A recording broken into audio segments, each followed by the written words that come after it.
Want a credit in 3 years without a loan? This plan gets you the keys, debt-free. Step 1. Define your target.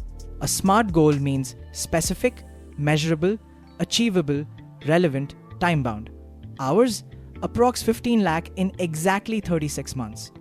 Crystal clear focus equals real-world results. Let's break it down.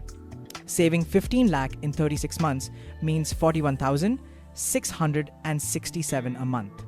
But if you invest monthly and earn about 8% a year, the required monthly amount falls to roughly 36,774. That's compounding. Money you invest earlier has more time to grow. Choose a balanced mutual fund SIP. Think of it as the perfect mix of growth and safety. Equity steers you toward higher returns, and debt cushions the ride. Together, they smooth out market bumps and keep you on track.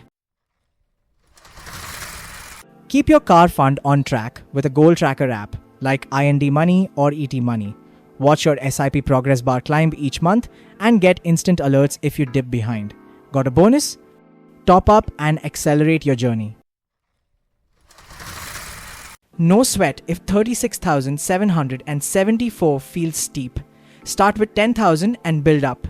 Each small step adds momentum. Before you know it, you will be past your first lakh and speeding toward your goal. Celebrate your progress. Imagine that first test drive in your own car. Feel the thrill as you take the wheel. What SIP amount will you park toward your dream car each month? Hit like if you're ready to start, subscribe for more hacks, and share this with a friend who's gearing up their finances.